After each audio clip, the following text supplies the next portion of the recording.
Bonjour mes amis, hi guys. Today I want to talk about the guilloche, also called engine turning, a decorating technique in which intricate geometric patterns are engraved onto watch parts, in particular on dials. And it seems every other day when I turn on Instagram, there is a new watch with that technique coming out, many of them from micro brand, from independent watchmakers, and there is more and more demand from customers who want something different and especially something handcrafted on their watches. There are different levels of quality for a guilloche dial. It can be stamped at the most affordable level, a CNC machine at a slightly more expensive level, and then you have the true handcrafted guilloche dial performed by hand with tools, typically with a rose engine, and you get either a very symmetrical, very linear, vertical, horizontal patterns, like famously you have here on the Audemars Piguet Royal Oak with their tapisserie, as it is known, or you can have something looking more ornate, more like a flower. Thus the name rose late for those machines, which resemble a bit sewing machines, and no one really knows when those antique machines were really invented, and the technique where it comes from. Some say it came from a watchmaker named Guilloche in the early 19th century, so as early as 1810, 1812 perhaps. What we do know is that those machines, most of them are from the 19th century, the last ones being manufactured in the 1930s. So I have a few watches on the table. This is the real deal. This is made by a company in the UK. Everything is done by hand with a brand new movement made by just a couple of watchmakers there at the company, and they are growing and gaining a lot of reputation. It is Garrick from the UK. And first have a quick look at the beautiful dial before we talk a bit more in details about this technique. And I'm not a specialist, but the reason I bought this watch is that I wanted to understand the handcraft better, the difference between a very affordable type of a pattern like this PRX, or in this case you have most likely just stamping for the guilloche because of the price point. So you press the design onto the surface, and the stamped metal dials tend to have a flat appearance because the stamping process will dull the metal, as you can see here. But it's still very beautiful, and it gives you a bit of a taste for it. I have another watch in my collection, actually. Let me grab it here, the Jaeger-LeCoultre Grand Sport, where you see different patterns there on the center of the dial, and at the bottom of the dial. This is from the late 90s. Maybe CNC machines were not as common, as developed back then. Given the price point for these, I would assume those dials would have been stamped, but do correct me, because of course Jaeger-LeCoultre at their higher end also produce guilloche dials with rose late engines as well. The back of the watch is also great. You have sort of those brick circular finishing, different sizes depending on the dial, and a vertical finishing. Appears to me more stamped than handmade, but I hope I am wrong, of course. In terms of cost, a stamp dial maybe will cost a couple of $100. CNC machining will allow to get a very similar effect and do very intricate things, because you program in the computer the pattern that you want, and now the CNC machines are available to a lot more watchmakers, and the cost will be maybe under $1,000 US. When it comes to the true guilloche, so what happens is the watchmaker will create the pattern with two or more lines that intersects at determined points. They're known as nodes, and creating an effect that looks like this, or that can be like waves, like a rose. And the craftsman, the way it is done is using one hand to turn the crank, which moves the actual workpiece, or the dial in this case, and using the other hand he will push the carriage that's holding the chisel that will engrave the material. So the engine is basically just a tool, so it doesn't do the job for the craftsman, and he has to be very meticulous and work very steadily. So he's cutting the lines one after the other, and cranking speed, the pressure that he will put on the tool, the precise positioning of the motif are all crucial for the result. Therefore, it takes a lot of attention to detail and handiwork, and there's only so few people who are able to do that. And the time it takes for a dial like this, like a Garrick makes by hand in the US, will take somewhere between 3 to 4 days. And would you believe it, the index here, which is cut and then, as you can see, polished, engraved, and then filled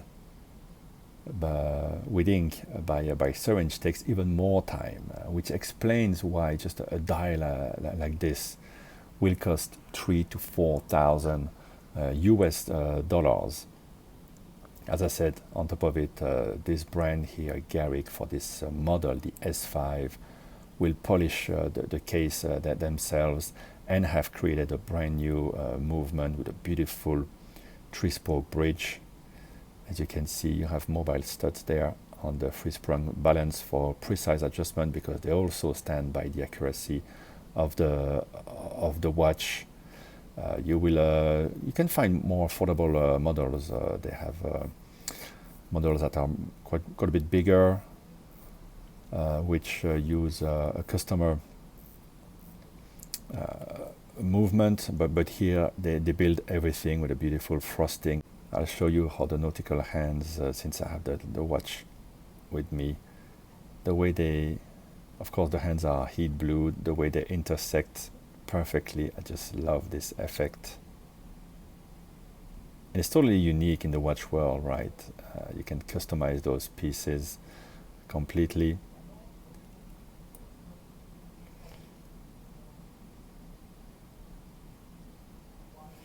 And if we look very close at the dial, you can see the perfection. So the difference with the CNC dial, in particular here, I think is the depth. And CNC will always leave some imperfection, especially where it cuts. When CNC machines are used to finish the plates on a watch, you will see abrupt cuts and little imperfections. And also it's more difficult to do rounded edges. They'll be more straight, while with the handiwork, the craftsman can round all the edges, remove all the impurities, and you get this mesmerizing kind of dial. For example, if you buy a very expensive FP Jaune, you will not get this level of finishing, because the dials are CNC machined, and nothing wrong. They spend the money on other things. The movements are made of gold. The watches is in platinum.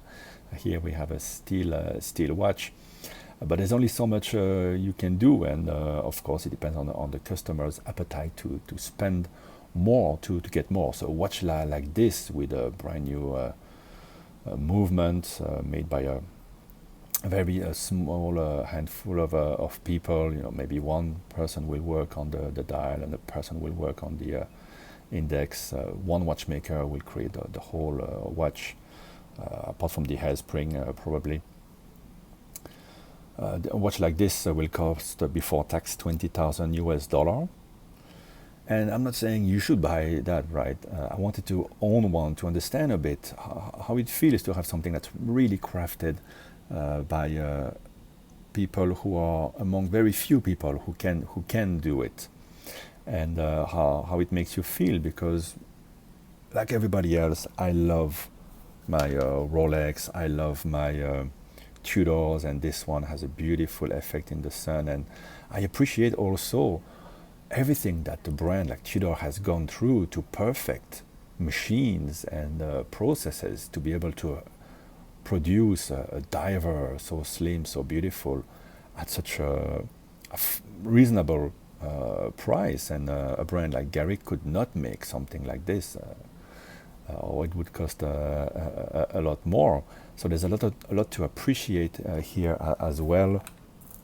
Same with those dial. The one here looks almost it's probably lacquered actually, but there are many processes to create very complex dials. The decoration is just one thing, but they are sometimes many dials go through 10-20 different processes for the finishing, the layering.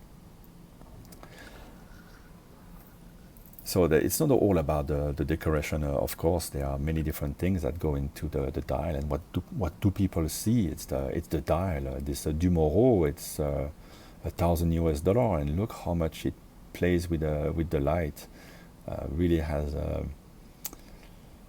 effects that you can see on much more expensive watches, from the Chronomètre Bleu, F. Pigeon, or from Vacheron Constantin. Really a beautiful piece. So you find great dials at different prices. This one also has concentric finishing, but yes, it's not done with a machine from the 19th century. So there's pleasure at every price level. And I don't want to sound like a snob or anything, and this is quite new to me to much extent, but I just want you to understand a bit the different price level, why people would want to pay more for this, the kind of pleasure you get. And most importantly, when you look at a watch, try to understand a bit how much it costs to make it. For example, this laser etched dial on an Omega, it's an aluminum dial, aluminum bezel on this one. Again, a brand, micro brand, artisanal brand could not come up with something like this, right? It takes the might of a company like Omega to be able to R&D something like this that can go to such depths. But it's a very different product, different pleasure that you get at a different price. So even for a brand that's as well known as Audemars Piguet, there's a limit to how many watches they can produce, because there's a limit to how many watchmakers you can find to produce the dials, to do the finishing of the case to this level. So there will always be some limitation, and it should be like that, right? Because it's a very high-end product, and when people want the very best, well, they will pay more for those pieces. But I would love to hear a bit what you guys think, and I have something a bit special for you. So when I went to a Cartier to service my watch, my Cartier tank, which is made of white gold and has a beautiful beautiful dial. We agreed not to polish the case, but I didn't feel the need to talk about the dial. And as you can see, when it came back, the dial had had an extra word there compared to the original. So the watch probably came out in the late 90s, early 2000s, and just like Rolex, at the bottom of the dials you would see only Swiss, and then the regulation changed and they became Swiss-made dials. So with Rolex, you know, Swiss dials will have Luminova, and then Swiss-made tend to be Super Luminova. It's not just clear-cut, but it's more or less a good way to tell them apart. There's no lume, of course, on a Cartier dial, but yeah, when the watch came back, I was like, okay, they told me the watchmaker judged the dial to be not up to their standards, slightly damaged, and it could influence timekeeping. I don't know how. Maybe a bit of dirt could fall in the movement, which is a very nice Frédéric Piguet movement, by the way. And so they decided to change the dial, and I was like, you know, this dial is important. And when I find other such references, the reference 1736, they all have the Swiss only dial, as it is called, a Swiss only. So I asked them if they could retrieve the dial, and they said, well, it's highly unusual because normally the dial, we dispose of them. I don't know if they really do that, but we can't let dials, you know, around in the wild.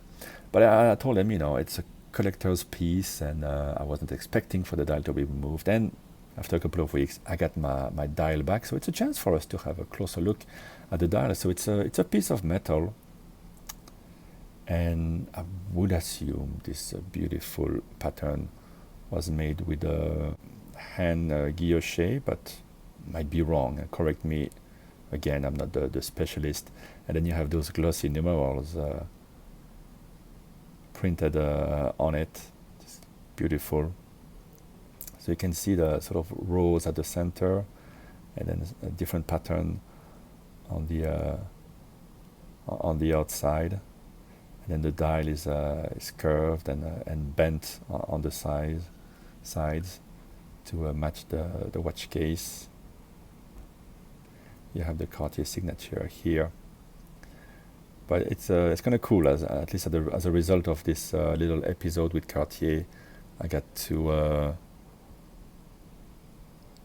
show you this dial outside of the watch. And yeah, there's not much to it, right? When we never see this. We just see the final product. We just don't see this tiny little sheet of metal, and we make so much fuss, right, about the dial, and that's what it comes down to.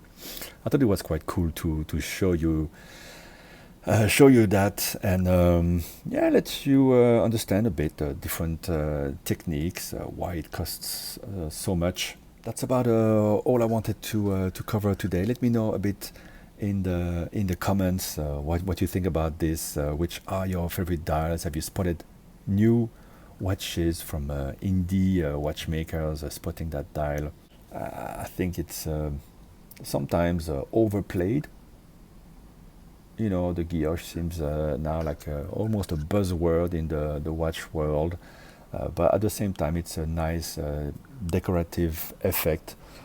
Doesn't mean that it makes your Rolex Oyster any less of a great watch. You know, I love a black dial, glossy or matte, and it's great when vintage watches, you know, get a patina, some damage, in fact, but that make them look cool. But yeah, there you go. Let's have another close look at the Garrick, and I really like how there's one pattern at the center, one pattern, almost like a snake skin pattern. I don't know what they call it there at Garrick, almost like a snake skin. And if you go, I can't magnify more than this. Maybe I can put this. If you go extra close, you will see that it's not perfect, right, like a machine would do. It's artisanal thing, and the perfection of these is in the imperfection. The beauty is in the tiniest imperfection. It shows you that it's a human who did this. It's a rare handcraft, and It costs so much because the machines there's only so few machines left in the world. So acquiring them cost a lot of money and space.